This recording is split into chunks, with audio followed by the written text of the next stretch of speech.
Hello student, कैसे हैं आप लोग। आई होप आप लोग बहुत ही अच्छे होंगे, स्वस्थ होंगे और मस्त होंगे। तो आज मैं आपके लेकर आया हूं नाउन का एक और पार्ट वीडियो, जिसके अंतर्गत मैं आपको बताने वाला हूं कि नाउन को कितने जेंडर में बांटा गया है। इसके पहले प्रीवियस वीडियो में हम लोगों ने क्या क्या पढ़ा। हम लोगों ने पढ़ा कि नाउन को हम कैसे आइडेंटिफाई कर सकते हैं।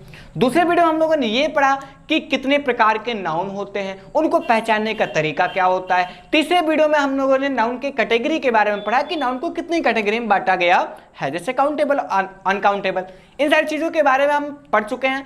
आज की जो वीडियो है उसमें हम लोग पढ़ने वाले हैं कि नाउन जेंडर को कितने कैटेगरी में बांटा गया है, अर्थात नाउन को कितने जेंडर में बांटा गया, इन सारी चीजों के बारे में हम लोग आज पढ़ने वाले हैं। तो अभी तक आप लोगों ने मेरी अगर वो तीनों वीडियोस नहीं देखी है तो उसका लिंक डिस्क्रिप्शन बॉक्स में दिया गया है, तो कृपया करके आप लोग वो वीडियोस को देखिए, जिससे आप नाउन के बारे में बहुत ही अच्छी जानकारी ले सके।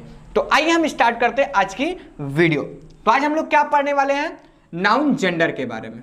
तो मैं यहां लिख देता हूं क्या, नाउन जेंडर। जेंडर अर्थात जेंडर को हिंदी में क्या बोलते हैं, लिंग। तो नाउन को कितने जेंडर में बांटा गया है, तो जी नाउन को 4 जेंडर में बांटा गया। कितने जेंडर में, 4 जेंडर में। तो एक एक करके हम लोग पढ़ते हैं। तो पहला जो आपका है उसे हम क्या बोलते हैं, मैस्कुलिन जेंडर। क्या बोलते हैं, मैस्कुलिन जेंडर। ये क्या होता है इसके बारे में हम जानेंगे। जो मैस्कुलिन जेंडर होता है वो आपके मेल को रिप्रेजेंट करता है, अर्थात मेल को बताता है, मेल को डिनोट करता है। तो हम जानेंगे कि कोई भी नाउन जो किसको डिनोट करता है, जो मेल को डिनोट करेगा या रिप्रेजेंट करेगा, वो आपका क्या कहलाएगा, वो आपका मैस्कुलिन जेंडर कहलाएगा। फॉर एग्जाम्पल हम लोग कह सकते हैं, जैसे एग्जाम्पल के रूप में हम लोग कह सकते हैं, जैसे बॉय।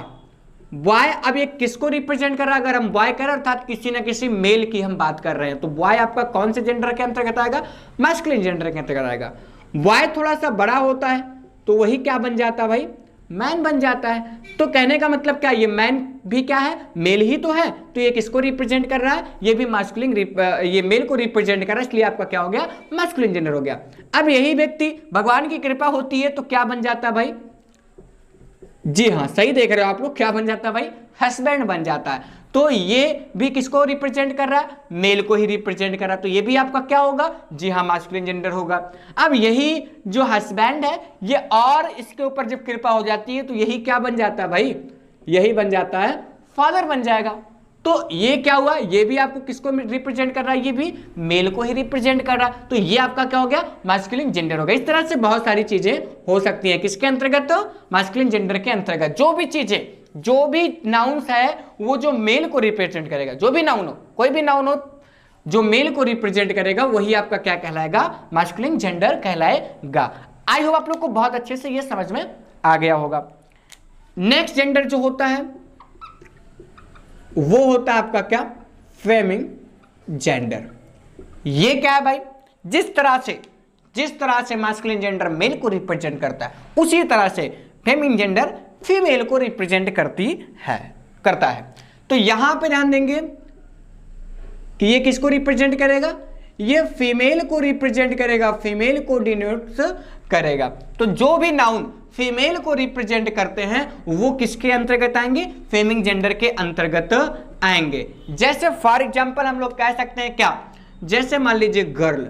गर्ल किसको रिप्रेजेंट कर रहा है, फीमेल को रिप्रेजेंट कर रही है, इसलिए आपका क्या हो गया, फेमिनिन जेंडर हो गया। इसी के आगे हम बोल सकते हैं क्या, वुमेन। तो वुमेन किसको रिप्रेजेंट कर रहा, फीमेल को ही रिप्रेजेंट कर रहा, तो ये भी आपका क्या होगा, फेमिनिन जेंडर हो गया। आगे हम बढ़ते और एग्जांपल लेते हैं। तो वाइफ, वाइफ क्या, पत्नी, यानी कि मेल होता है कि फीमेल, वाइफ क्या, फीमेल ही तो है ना, फीमेल को रिप्रेजेंट कर रहा है, तो इसलिए आपका क्या हो जाएगा, ये फेमिनिन जेंडर हो जाएगा। आगे बढ़ेंगे तो मदर। मदर क्या, ये भी आपके फीमेल को ही रिप्रेजेंट करते हैं, तो ये भी आपका क्या हो जाएगा, फेमिनिन जेंडर हो जाएगा। तो आई होप आपको फेमिनिन जेंडर भी बहुत अच्छे से समझ में आ गया होगा। जो भी चीजें फीमेल को रिप्रेजेंट करेंगी वो आपका क्या हो जाएगा, फेमिनिन जेंडर के अंतर्गत आएगा। अब आगे बढ़ते हैं। अगला जेंडर जो होता है वो आपका होता है क्या, न्यूटर जेंडर। क्या होगा आपका, न्यूटर जेंडर। ये क्या होता है, ये नॉन लिविंग थिंग्स को रिप्रेजेंट करता है। नॉन लिविंग की बात करें तो पहला मैं लिख देता हूं, जो चीजें किसको रिप्रेजेंट करें, नॉन लिविंग थिंग्स को जो चीजें रिप्रेजेंट करती हैं वो आपकी क्या कहलाएंगी, वो आपकी कहलाएंगी neutral gender. Non living things जितनी भी वस्तुएं हैं, जितने भी ऑब्जेक्ट्स हैं, वो सारी चीजें क्या हैं आपके नॉन लिविंग तो ही तो है। जैसे फॉर एग्जांपल हम बोल सकते हैं क्या, फॉर एग्जांपल के लिए हमने ले लिया क्या, जैसे पेन। पेन आपका क्या नॉन लिविंग थिंग्स है, तो ये आपका क्या हो जाएगा न्यूट्रल जेंडर हो जाएगा। बुक, बुक आपका क्या है, ये भी आपका नॉन लिविंग थिंग है, तो ये भी आपका क्या हो जाएगा न्यूट्रल जेंडर हो जाएगा। आगे हम बात करें तो चेयर, चेयर आपका क्या है, ये भी आपका न्यूट्रल जेंडर के अंतर्गत आएगा। क्यों, क्योंकि ये नॉन लिविंग थिंग्स ये तो है। आगे हम और बढ़ते हैं और बात करें जैसे कॉपी, कॉपी क्या है आपका, ये भी नॉन लिविंग थिंग है, तो ये भी आपका किसके अंतर्गत आएगा न्यूट्रल जेंडर। आगे बात करें तो फोन, ये सब क्या हैं नॉन लिविंग थिंग्स हैं, तो ये किसके अंतर्गत आएंगी न्यूट्रल जेंडर के अंतर्गत आएंगी। तो इस तरह से न्यूट्रल जेंडर कौन होता है, जो नॉन लिविंग थिंग्स को रिप्रेजेंट करे वही आपका क्या होगा न्यूट्रल जेंडर होगा। तो आई होप आपको ये बहुत अच्छे से समझ में आएगा, बहुत ही इजी होता है जेंडर को समझना। तो जो मेल को रिप्रेजेंट करे वो मास्कुलिन जेंडर, जो फीमेल को रिप्रेजेंट करे वो फेमिनिन जेंडर, और जो नॉन लिविंग थिंग्स को रिप्रेजेंट करे वो क्या हो जाएगा न्यूट्रल जेंडर होगा। तो आई होप आपको ये बहुत अच्छे से समझ में आ गया होगा। अब हम बढ़ेंगे अगले जेंडर की ओर, जिसे हम कहते हैं कॉमन नाउन। तब तक के लिए आप लोग अगर इसको नोट करना चाहें तो इसको नोट कर लीजिए, टेक योर टाइम प्लीज। तो आइए समझते हैं अगले जेंडर के बारे में। अगला और अंतिम जो जेंडर है आपका चौथा, वो आपका होता है क्या कॉमन जेंडर। बहुत ही ज्यादा इंपॉर्टेंट है आपके लिए, बहुत अच्छे से इसको समझिएगा, क्योंकि एग्जाम्स में जो ज्यादातर क्वेश्चन बनते हैं वो किससे बनते हैं कॉमन जेंडर से बनते हैं। तो आइए समझते हैं कॉमन जेंडर होता क्या है। कॉमन जेंडर की बात करें तो a noun which does not specify the sex but only indicates a living thing is called common gender. शायद आपको थोड़ा सा कम समझ में आएगा। अब इसको समझिए कि ऐसा जेंडर या ऐसा नाउन जिसके बारे हम ये उल्लेख ना कर पाए कि ये मेल है या फीमेल है, बशर्ते क्या वो जीवित होना चाहिए। अर्थात ऐसा लिविंग नाउन जिसके बारे में हम ये उल्लेख ना कर पाए, ये ना बता पाए कि ये मेल है कि फीमेल है, वही आपका क्या कहलाएगा कॉमन जेंडर। तो दो शर्तें मैंने पहला क्या बताया कि हम लोग उल्लेख ना कर पाए किस चीज का, अर्थात do not specify the sex, अर्थात सेक्स को हम स्पेसिफाई ना कर पाए। दूसरी शर्त क्या, वो जो चीजें होनी चाहिए वो कैसी होनी चाहिए, वो लिविंग होनी चाहिए। कैसी होनी चाहिए लिविंग, अर्थात वो जीवित होनी चाहिए। तो दो चीजें, दो शर्तें होनी चाहिए। जैसे फॉर एग्जांपल हम लोग कह सकते हैं क्या, फॉर एग्जांपल अगर हमने कह दिया कि चाइल्ड, तो चाइल्ड मेल भी हो सकता है फीमेल भी हो सकती है। तो कहने का मतलब क्या, चाइल्ड दोनों में हो सकता है, यानी कि ये कोई निर्धारित नहीं है कि ये मेल है या फीमेल है। अर्थात जो बच्चा है वो मेल भी हो सकता है या मेल भी हो सकता है, फीमेल भी हो सकती है। तो कहने का मतलब इसमें हम सेक्स को स्पेसिफाई नहीं कर पा रहे। दूसरी चीज, चाइल्ड क्या लिविंग है कि नहीं है, जी हाँ लिविंग है, तो ये आपका किसके अंतर्गत आएगा कॉमन जेंडर के अंतर्गत आएगा। आगे हम बढ़े तो टीचर की बात करें तो टीचर मेल भी हो सकता है और फीमेल भी हो सकता है, क्योंकि लेडी टीचर भी होती है और मेल भी होते हैं। तो कहने का मतलब इसमें भी हम सेक्स को स्पेसिफाई नहीं कर पा रहे हैं और ये लिविंग है, इसलिए आपका क्या होगा कॉमन जेंडर। आगे हम बात करें तो डॉक्टर, डॉक्टर मेल भी हो सकता है फीमेल भी हो सकते हैं, स्पेसिफाई नहीं कर पा रहे और क्या ये लिविंग है, तो कहने का मतलब क्या हुआ, ये कॉमन जेंडर हुआ कि नहीं हुआ, जी हाँ जरूर हुआ। इसी के साथ साथ और भी हम कुछ कह सकते हैं, स्टूडेंट, स्टूडेंट क्या मेल भी हो सकते हैं फीमेल भी हो सकते हैं, नहीं कर पा रहे हैं हम लोग स्पेसिफाई और लिविंग भी है, तो ये आपका क्या हो जाएगा कॉमन। ध्यान दीजिएगा दोनों शर्तें का पालन होना चाहिए। जैसे मान लीजिए अभी चेयर हम कह ले तो चेयर में भी कोई जेंडर नहीं है, लेकिन ये क्या लिविंग है, नहीं ये क्या है नॉन लिविंग है, इसलिए ये आपका कॉमन जेंडर के अंतर्गत नहीं, ये किसके अंतर्गत आएगा, ये आपका न्यूट्रल जेंडर के अंतर्गत आएगा। तो इस चीज को आप ध्यान दीजिएगा। दो शर्तें क्या, पहले कि हम do not specify the sex, अर्थात सेक्स को हम स्पेसिफाई ना कर पाए। दूसरी शर्त क्या कि वो लिविंग होनी चाहिए। इस तरह से बहुत सारी चीजें हो सकती हैं। एडवोकेट मेल भी हो सकते हैं और फीमेल भी हो सकते हैं, इट इज बहुत सारी चीजें हो सकती है।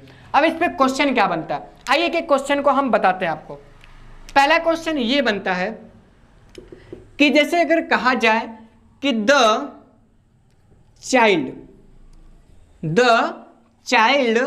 Has broken, the child has broken dot dot dot, ठीक, ट्वाइस। अब इसमें हमको पॉसेसिव केस भरना है, अर्थात अब हम इसमें क्या भरें, इट्स भरें या फिर हम हर भरें या फिर इसमें हम हिज, क्या फिल करें कि ये सेंटेंस सही हो जाए। द चाइल्ड हैज ब्रोकन, अर्थात अपना बच्चे ने अपना खिलौना तोड़ दिया, ठीक, तोड़ दिया है, तो यहां पे अपने के अंग्रेजी इट्स होगा या फिर हर होगा या फिर हिज। अब थोड़ा सा मैं इसी डाउट्स को आपको क्लियर कर देता हूं। ध्यान दीजिए, जब ये सर्टिफाई ना हो कि ये मेल है या फीमेल है, तो जनरल ग्रामर ये कहता है, तो जनरल ग्रामर ये कहता है, जनरल ग्रामर ये कहता है कि तब हमें इट्स का प्रयोग करना चाहिए। इट्स या इसी के फॉर्म को हम इट या इट, अर्थात ये सब्जेक्ट का रूप हुआ, ये आपका पोसेसिव केस हुआ और ये आपका क्या हो गया, ऑब्जेक्टिव केस हो गया। तो कहने का मतलब क्या कि जब ये सर्टिफाई ना हो कि ये मेल है या फीमेल है, तब उस कंडीशन में हम क्या भरेंगे, क्या हमारा सही होना चाहिए, इट्स ही भरा जाएगा। तो यहां पे हम क्या भरेंगे, इट्स। एग्जाम्स में क्वेश्चन पूछे जाते हैं तो इसको याद रखिएगा, ठीक। कब, जब कॉमन जेंडर में ये स्पष्ट ना हो पाए कि ये मेल है कि फीमेल है, तो उस कंडीशन में हम इट्स का प्रयोग करेंगे और इसी से संबंधित इट या इट का प्रयोग करेंगे सब्जेक्ट, पोसेसिव केस या ऑब्जेक्ट के रूप में। आगे हम बात करें, और इस तरह का सेंटेंस हो सकता है जैसे कहा जाए कि द चाइल्ड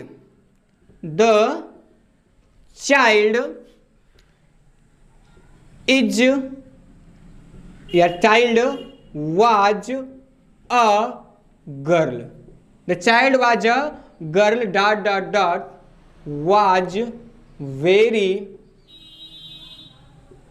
ब्यूटीफुल। यहां आप ध्यान दे पा रहे होंगे, तो यहां पे आपको सब्जेक्ट का रूप भरना है, तो क्या यहां पर इट भरा जाएगा या यहां पे ही भरा जाएगा या फिर सी, इसमें से क्या सुटेबल होगा, इट, ही या फिर सी। तो यहां आप सेंटेंस को पढ़िए, सेंटेंस का भाव निकालिए। पहले सेंटेंस में आपका क्लियर नहीं था कि लड़का है या लड़की, लेकिन यहां पे आपका क्लियर हो रहा है कि the child was a girl, अर्थात जो बच्चा है वो क्या एक लड़की है, अर्थात ये किसको रिप्रेजेंट कर रहा है, ये गर्ल्स को रिप्रेजेंट कर रहा है, अर्थात एक फीमेल को रिप्रेजेंट कर रहा है। तो मैंने बताया कि जब रिप्रेजेंट ना हो कि मेल है कि फीमेल है, तब तो हम इट्स भरेंगे, लेकिन अगर मेल को रिप्रेजेंट कर रहा है तो हम वहां पे क्या कर देंगे, ही के फॉर्म को यूज करेंगे, और फीमेल को रिप्रेजेंट करेगा तो हम सी के फॉर्म को। तो यहां किसको रिप्रेजेंट कर रहा है, गर्ल को रिप्रेजेंट कर रहा है, अर्थात जो बच्ची है वो कौन है, वो लड़की है, इसलिए यहां पर जो सब्जेक्ट भरा जाएगा वो आपका क्या भरा जाएगा, सी।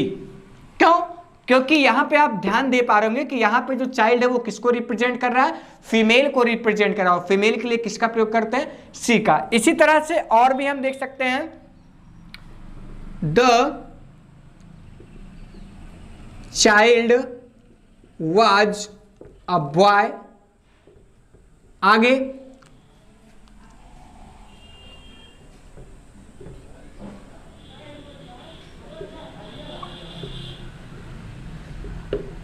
अब यहां पे दो जगह आपको भरना है। पहले जगह आपको सब्जेक्ट के फॉर्म को भरना है, अर्थात इट भरेंगे, ठीक, क्या भरेंगे, इट भरेंगे, या फिर हम भरेंगे यहां पर ही या हम सी। और दूसरा यहां पे जो आपको फिल करना है उसमें आपका इट्स है या हिज है या फिर हर। तो यहां आपको सबसे पहले देखना है कि सेंटेंस में जो बच्चा है वो किसी को रिप्रेजेंट कर रहा है या नहीं कर रहा है। तो यहां आप ध्यान दे पा रहे होंगे कि जो चाइल्ड है वो क्या एक बॉय है, अर्थात ये लड़का है, तो किसको रिप्रेजेंट कर रहा है, मेल को रिप्रेजेंट कर रहा है। तो यहां पे जो भी आपका फॉर्म भर जाएगा वो मेल का ही होगा। कहने का मतलब आगे क्या, यहां पे इट नहीं भर सकते, क्योंकि इट का प्रयोग तभी होता है जब हम मेल और फीमेल में कोई कंप्रोमाइज ना कर पाए, अर्थात स्पेसिफाई ना कर पाए। लेकिन यहां पे स्पेसिफाई हो रहा है कि जो चाइल्ड है वो क्या है, बॉय है, इसलिए यहां पे हम क्या भरेंगे, यहां पे हम भर देंगे क्या, ही। अब ही के साथ अपने के अंग्रेजी क्या होता है, हिज, तो ही यहां पे रहेगा ही डज, और आगे यहां पे हो जाएगा क्या, यहां पे हिज भरा जाएगा, क्या भरा जाएगा, हिज। क्यों, क्योंकि ही के साथ तो अपने हिज ही लगेगा ना, क्योंकि ही यहां लग गया तो पॉसेसिव केस भी लड़के का ही लगेगा, तो यहां पे हो जाएगा क्या, हिज। तो आई होप आपको ये बातें, ये 3 सेंटेंस से क्लियर हो गई होंगी। पहला ये कि जब स्पेसिफाई ना कर पाए कि वो लड़का है या लड़की है, तब उस कंडीशन में हम क्या, इट्स का प्रयोग करेंगे या इट का प्रयोग करेंगे, ठीक, आवश्यकता अनुसार। दूसरे में अगर सर्टिफाई हो गया कि क्या, कि वो लड़की है, तो हम सी का प्रयोग करेंगे या सी के साथ जो भी उसके चीज पॉजिटिव केस या ऑब्जेक्टिव केस होते हैं, जैसे आपका हर हुआ, इन सारी चीजों का प्रयोग करेंगे। और अगर ये स्पेसिफाई होगा कि वो लड़का है, तो हम क्या करेंगे, तब वहां पे हम ही, हिज या हिम का प्रयोग करेंगे। तो आई होप आपको बहुत अच्छे से ये समझ में आ गया होगा। इस तरह के जो भी आपके एक्सरसाइज मिलेंगे आप बहुत अच्छे से कर पाएंगे। तो आज से याद रखिएगा कि जब भी आपका जो कॉमन जेंडर है वो कभी जब कभी भी सेक्स को स्पेसिफाई ना कर पाए तो वहां इट्स का प्रयोग करेंगे, और स्पेसिफाई करे और सेक्स में बताए कि वो मेल सेक्स है तो वहां पे हम क्या करेंगे, ही का प्रयोग करेंगे या हिज या हिम आवश्यकता अनुसार। और अगर आपका फीमेल को स्पेसिफाई कर रहा है तो हम क्या करेंगे, वहां पे सी या हर का प्रयोग हम करेंगे आवश्यकता अनुसार। तो आई होप आपको बहुत अच्छे समझ में आ गया होगा। आप लोग इसको नोट करना चाहें तो उसको नोट कर लें, टेक योर टाइम प्लीज। आइए अब जेंडर से संबंधित कुछ रोचक चीजों को हम जान लेते हैं। जैसे लेडी और वुमेन, कुछ वर्ड्स दिए गए हैं, मैंने लिख दिया भी, इसके बारे में भी हम लोग पढ़ेंगे, लेकिन सबसे पहला जो रोचक तथ्य है उसको हम जान लेते हैं। जैसे लेडी और वुमेन दिया गया है, लेडी भी आपका फेमिनिन जेंडर है और वुमेन भी आपका फेमिनिन जेंडर है, क्योंकि दोनों ही किसको रिप्रेजेंट करते हैं, एक फीमेल को रिप्रेजेंट करते हैं, इसलिए दोनों क्या है, आपके फेमिनिन जेंडर होंगे। That's clear? जी हाँ, क्लियर क्यों नहीं होंगे। लेकिन दोनों में डिफरेंट क्या होता है, यानी कि लेडी और वुमेन में डिफरेंट होता क्या है, इसके बारे में हम लोग जानेंगे। तो ध्यान दीजिए, जो वुमेन होता है वो जनरली सेक्स को डिनोट करता है। कहने का मतलब क्या, ये बताता है किसको, फीमेल को रिप्रेजेंट करता है डायरेक्टली, ठीक। जैसे अगर हम सेंटेंस कहें कि she is a woman doctor, तो क्या ये सेंटेंस कहना सही होगा या गलत होगा, आप लोग हमें सोचकर बताएंगे। अगर कहा जाए कि she is a woman doctor और दूसरे शब्दों में ये कहा जाए कि शी इज अ डॉक्टर, तो ये दोनों में से कौन सा सेंटेंस आपका सही होगा और कौन सा गलत होगा। तो आप ध्यान दे रहे होंगे यहां दोनों सेंटेंस में केवल एक ही डिफरेंस है, पहले वाले सेंटेंस में आपका वुमेन आ गया, दूसरे में वुमेन नहीं है। यहां आप ध्यान दे पा रहे होंगे तो दोनों में सी का प्रयोग किया गया, अर्थात ये खुद ही किसको रिप्रेजेंट कर रहा है, ये खुद ही एक फीमेल को रिप्रेजेंट कर रहा है। तो यहां पे पुनः दोबारा फीमेल को रिप्रेजेंट करने की जरूरत नहीं है। याद रखिएगा, कभी भी जब आपका सब्जेक्ट जो हो वो क्या हो, आपका किसी फीमेल को रिप्रेजेंट करे तो पुनः उसके साथ हम वुमेन का प्रयोग नहीं करेंगे, इसलिए ये सेंटेंस क्या हो गया, रॉन्ग है। क्यों? क्योंकि यहां पे खुद ही बता रहा कि वह एक डॉक्टर है, तो इसका मतलब वह किसके लिए, सी आ रहा है ना, तो किसके लिए, एक लड़की के लिए ही है, एक महिला के लिए ही है, तो यहां पुनः हम महिला नहीं लिखेंगे, ये गलत हो जाएगा। इसी को कहते हैं क्या, सिंटैक्स एरर कहते हैं। तो याद रखिएगा कि कभी भी जब कभी भी सब्जेक्ट आपका खुद फीमेल को रिप्रेजेंट कर रहा हो और पुनः किसी फीमेल को रिप्रेजेंट करने वाले वर्ड्स का प्रयोग हो तो उसको हम नहीं करेंगे। जैसे यहाँ पे सी इज अ वुमेन डॉक्टर, तो ये गलत है आपका, इसमें सही क्या होगा, सी इज अ डॉक्टर, ये आपका सही है। तो इसको आप लोग याद रखिएगा। आगे हम बात कर रहे थे क्या, कि दोनों में डिफरेंट क्या होता है, दोनों में डिफरेंट क्या होता है। जैसे वुमेन जो होता है वो केवल और केवल क्या करता है, इसका केवल एक ही मात्र काम है, ये किसको डिनोट करता है, ये डिनोट करता है सेक्स को, अर्थात बताता है कि महिला है कि पुरुष है, यानी कि वुमेन कह दिया तो इसका मतलब महिला ही है, तो ये किसको डिनोट करेगा, डिनोट्स टू अ फीमेल या डिनोट्स टू फीमेल ही कह सकते हैं, तो ये फीमेल को डिनोट करेगा। लेकिन जो लेडी होता है ये फीमेल को तो डिनोट करता ही है, लेकिन साथ साथ इसके अंदर एक ये गुण होता है कि ये साथ ही साथ रिस्पेक्ट को भी ये इंगित करता है। अगर किसी महिला को हम लेडी कह के बुला रहे हैं तो इसका मतलब हम उसको रिस्पेक्ट दे रहे हैं। क्या दे रहे हैं, रिस्पेक्ट दे रहे हैं। याद रखिएगा, अगर किसी को हम वुमेन कह के बुला रहे हैं तो ये जनरली कह रहे हैं, इसमें कोई रिस्पेक्ट नहीं है। लेकिन अगर हम लेडी कह के बुला रहे हैं तो इसका मतलब उसको क्या दे रहे हैं, रिस्पेक्ट दे रहे हैं। तो जैसा भी मैंने अभी सेंटेंस लिखा था कि she is a woman, she is a woman doctor, और दूसरा हमने क्या लिखा था, दूसरा कुछ लिखता हूं, she is a lady doctor. तो इसमें कहना क्या उचित होगा, ध्यान दीजिएगा, इसमें कहना उचित होगा लेडी डॉक्टर अगर हम कहते हैं तो ये उचित होगा। क्यों? क्योंकि यहां पे हम क्या कर रहे हैं, ये हम इसको रिस्पेक्टेबल वर्ड्स के साथ जोड़ रहे हैं। यहाँ पे जो लेडी है वो रिस्पेक्ट कर रहा है, किसकी, डॉक्टर की रिस्पेक्ट कर रहा है। लेकिन यहाँ पे ओमेन क्या कर रहा है, डॉक्टर के किसको बता रहा है, डॉक्टर के सेक्स को बता रहा है। तो डॉक्टर किस लिंग का है, इसका तो ज्ञान हमें सी से ही पता चल रहा है। तो इसमें पुनः ओमेन लिखने की आवश्यकता नहीं है, इसलिए सेंटेंस आपका क्या होगा, रॉन्ग। लेकिन नेक्स्ट वाला सेंटेंस क्या होगा, सही। तो आप कुल मिलाकर इतना समझिए कि जो ओमेन होता है वो केवल और केवल फीमेल को डिनोट करने का काम करता है, ठीक। और लेकिन जो आपका रिस्पेक्ट, जो लेडी होगा वो रिस्पेक्ट को भी रिप्रेजेंट करता है। इसलिए हम लेडी को किसी भी जॉब या फिर कोई भी प्रोफेशन हो उसके साथ लगा सकते हैं। तो आई होप आपको ये रूल बहुत अच्छे से समझ में आ गया होगा।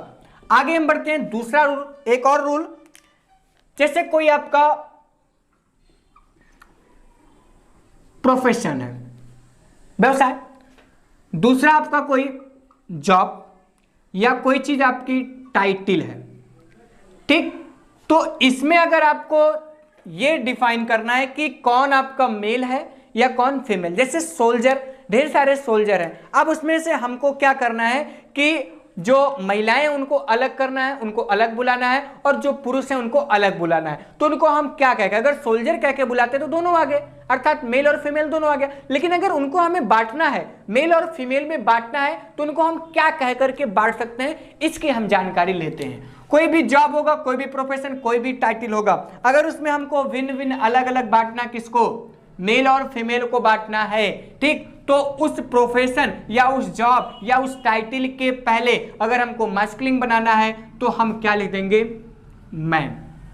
जैसे सोल्जर है तो उसको हम मैन सोल्जर बुला सकते हैं, टीचर है तो उसको हम मैन टीचर, क्योंकि टीचर और सोल्जर दोनों क्या एक प्रकार का प्रोफेशन हुआ कि नहीं हुआ, प्रोफेशन हुआ ना। तो उसके आगे हम क्या लगा सकते हैं, मैन लगा सकते हैं। और उसी में अगर हमको महिलाओं को कहना है, अर्थात फेमिनिन जेंडर बनाना है, तो उसके आगे हम क्या लिखेंगे, ओमेन लिखेंगे। क्या लिखेंगे, ओमेन। जैसे मान लीजिए टीचर है, और टीचर है तो महिला टीचर है, तो महिला टीचर को हम टीचर तो कह ही सकते हैं। लेकिन मान लीजिए हमको अलग कैटेगरी में कहना है, अर्थात मेल को अलग कहना है और फीमेल को अलग कहना है, तो उस समय हम उस महिला टीचर को क्या कह सकते हैं, ओमेन टीचर बोल सकते हैं।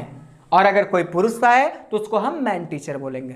तो ये चीज आप याद रखिएगा। दूसरी चीज, कुछ चीजें फिजिकल कैरेक्टरिस्टिक्स के आधार पर तैयार की जाती हैं। तो कुछ चीजें जो फिजिकली तैयार की जाती हैं, कैसी, फिजिकली, मैं यहां लिखना चाहूंगा कोई चीजें, जो चीज कैसे तैयार की गई हो, फिजिकल कैरेक्टरिस्टिक्स के आधार पर तैयार की गई हो, और उस समय हमको मेल या फीमेल रिप्रेजेंट करना है, मेल या फीमेल रिप्रेजेंट करना, अर्थात मास्कुलिन या फेमिनिन बनाना है। जैसे हम लोग कपड़ा खरीदने जाते हैं तो कुछ लड़कियों का कपड़ा होता है, लड़कों का, तो अलग अलग कपड़ा है। हमने कह दिया कपड़े दिखाओ, तो कौन सा दिखाएगा भाई, लड़के का दिखाएगा कि लड़की का।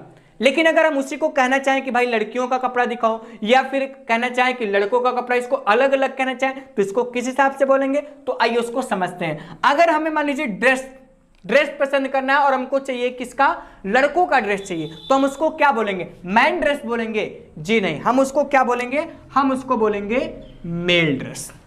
क्या बोलेंगे, मेल ड्रेस। और लड़कियों का कपड़ा हमें चाहिए तो हम क्या करेंगे, वहां लिखेंगे क्या, फीमेल ड्रेस। क्या लिखेंगे, फीमेल ड्रेस। तो इस चीज को याद रखिएगा कि जब कभी भी कोई चीज फिजिकल कैरेक्टर्स, क्योंकि जो ड्रेस होते हैं वो क्या, शारीरिक बनावट के आधार पर तैयार किए जाते हैं। जूता हुआ तो किसके आधार पर तैयार किया जाएगा, शारीरिक बनावट। ये शर्ट हुआ तो किसके आधार पर तैयार किया जाएगा, शारीरिक बनावट के आधार पर। तो जो चीजें शारीरिक बनावट के आधार पर तैयार की जाए, उसमें अगर हमको लड़कों का अलग और लड़कियों का अलग, अर्थात पुरुषों का अलग और महिलाओं का अलग अलग कह के पुकारना होगा, तो जो पुरुष वाले जो सामान होंगे उसके आगे हम मेल लगाएंगे, और जो महिलाओं वाले सामान होंगे उसके आगे क्या लगाएंगे, हम फीमेल लगाएंगे। और उसी आधार पर पहला जो मैंने बताया फिर से समझ लीजिए, अगर कोई प्रोफेशन है, कोई व्यवसाय है, या कोई जॉब है, या कोई टाइटल है, तो उसमें अगर हमको महिलाओं और पुरुषों को अलग अलग करना है, ठीक, तो उसमें क्या कह सकते हैं हम, मैन या वोमेन लगा सकते हैं। अगर हमको पुरुषों को अलग करना है तो वहां पे हम क्या मैन, जैसे सोल्जर मैन आपको एग्जांपल में बताया कि अगर सोल्जर है उसमें मेल भी है फीमेल भी है और आपको केवल और केवल किसको बुलाना है, आपको पुरुषों को ही बुलाना है, तो वहां आप क्या कह सकते हो, मैन सोल्जर कह सकते हो, मेल सोल्जर नहीं कह सकते हो। क्या कह सकते हो, केवल और केवल मैन सोल्जर कह सकते हो। महिलाओं को बुलाना है तो वहां फीमेल सोल्जर नहीं कहेंगे, वहां क्या कहेंगे, मैन सोल्जर। अगर आप फीमेल सोल्जर कह देते हैं वो सेंटेंस क्या हो जाएगा, गलत। मेल सोल्जर कह देते हैं सेंटेंस गलत, लेकिन अगर आप मैन सोल्जर कहते हो या वोमेन सोल्जर कहते हो तो आपका सेंटेंस सही होगा। तो आइए यहां पे कुछ चीजें दी गई हैं, इसी संबंधित, इन्हीं दोनों रूल से संबंधित है, पहला और दूसरा रूल से संबंधित है। आइए जानते हैं किसमें से किस चीज को कहना सही होगा, किस चीज को कहना गलत होगा। सोल्जर, सोल्जर तो अपने आप में क्या है, सही है, तो इसको हम सही कर देते हैं। क्या मैन सोल्जर कहना सही होगा, अभी मैंने बताया प्रोफेशन, सोल्जर क्या एक प्रकार का प्रोफेशन है, तो प्रोफेशन होगा तो उसमें हम क्या मैन या वोमेन तो लगा ही सकते हैं, तो यहां मैन लगा हुआ है प्रीफिक्स के रूप में। इनको हम क्या लगाते हैं, सफिक्स नहीं, अर्थात वर्ड्स के बाद नहीं लगाएंगे, सोल्जर मैन या सोल्जर वोमेन नहीं कहेंगे, हम मैन सोल्जर या वोमेन सोल्जर, याद रखिएगा इसको हम प्रीफिक्स के रूप में, मैन वोमेन या मेल या फीमेल को किसके रूप में, प्रीफिक्स के रूप में प्रयोग करते हैं। तो सोल्जर आपका प्रोफेशन है, इसके आगे मैन लगा तो ये भी आपका सही है। यहां आप देखते हैं फीमेल सोल्जर, क्या कहना सही होगा, अभी तक शायद आप लोगों ने नहीं जाना होगा, लेकिन ये कहना क्या होगा, गलत होगा। क्यों, क्योंकि जो फीमेल होता है वो फिजिकल कैरेक्टरिस्टिक्स को रिप्रेजेंट करता है, तो जो फिजिकली चीजों को बताए वो क्या बताते हैं, वो मेल या फीमेल करके हम बताते हैं, लेकिन हम सोल्जर को फिजिकली कैरेक्टरिस्टिक्स के आधार पर नहीं बनाया जा सकता है। ठीक, ये क्या एक प्रकार का प्रोफेशन है, एक प्रकार का व्यवसाय, एक प्रकार का जॉब है, तो जॉब के आगे हम क्या लगा सकते हैं, मैन या वोमेन ही लगा सकते हैं, तो इसलिए ये क्या होगा, गलत कहना होगा। फीमेल टीचर क्या कहना सही होगा, टीचर भी एक प्रकार का प्रोफेशन है, तो क्या फीमेल टीचर कहना सही होगा, जी नहीं, ये फीमेल टीचर कहना सही नहीं होगा। अगर हम इसको कहना चाहें तो फीमेल को काट करके हम इसकी जगह पे क्या वोमेन टीचर लिख सकते हैं, क्या लिख सकते हैं, वोमेन टीचर लिख सकते हैं। अगला क्या, टीचर है आगे लेडी लग गया, तो लेडी टीचर कहना क्या सही होगा, रूल कहता है कि नहीं सही होगा, रूल कहता है क्या कि मैन या वोमेन ही होना चाहिए, इसलिए यहां पे क्या प्रोफेशन से पहले क्या आप कहना चाहो तो ये गलत भी नहीं है, लेकिन रूल ये कहता है कि कभी भी अगर टीचर से पहले अगर आपको मेल या फीमेल को रिप्रेजेंट करना है तो वहां पे हम मैन या वुमेन का प्रयोग करेंगे, इसलिए ये भी हम गलत ही कह सकते हैं। लेडी तो अपने आप में सही है, वुमेन भी अपने आप में क्या सही है। जेंटलमैन, जेंटलमैन क्या कहना सही होगा कि नहीं सही होगा, देखिए जो जेंटल होता है इसको हम किस लिए दिखाते हैं, जेंटल हम बोलते हैं किसी को रिस्पेक्ट देते हैं तो कहते हैं लेडीज एंड जेंटलमैन, कहते नहीं है, तो क्या ये रिस्पेक्टेबल वर्ड है, तो ये लग सकता है किसके साथ, मैन के साथ लग सकता है। अगर किसी मैन को हम संबोधित करें, उसको रिस्पेक्ट देते हुए कहते हैं, तब वहां हम क्या कहते हैं, जेंटलमैन, तो ये भी आपका क्या होगा, सही होगा।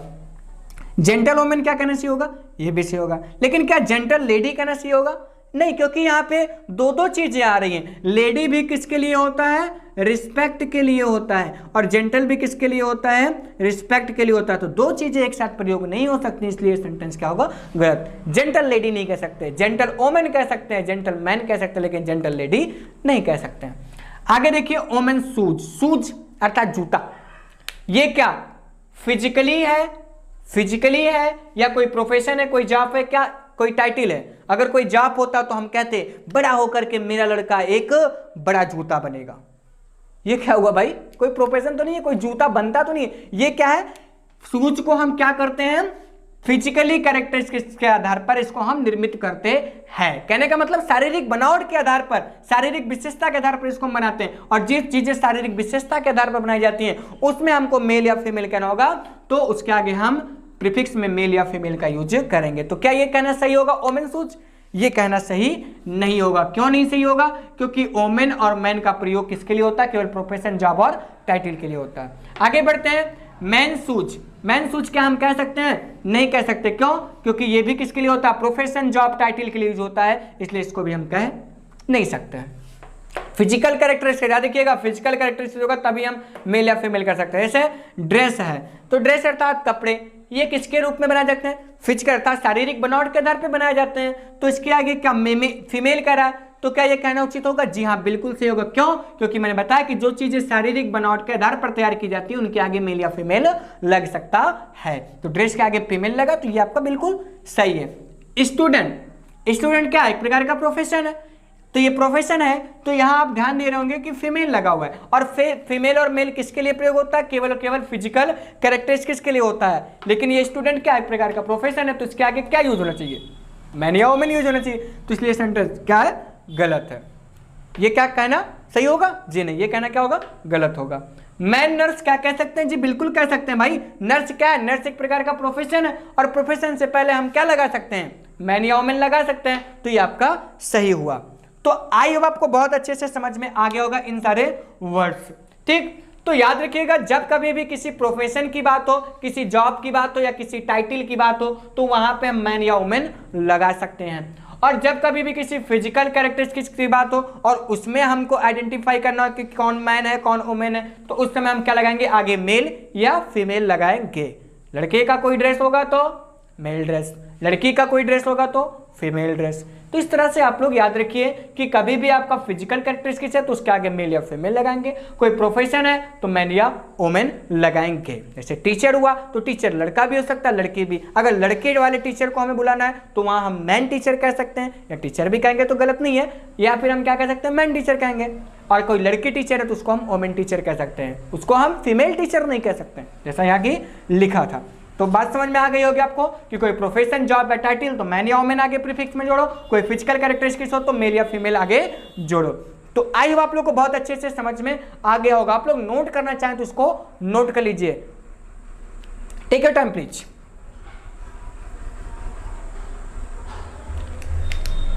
तो आई होप आप लोग को बहुत ही अच्छे से ये सारी चीजें समझ में आई होंगी, आपने बहुत ही अच्छे से इसको पढ़ा होगा जेंडर के बारे में।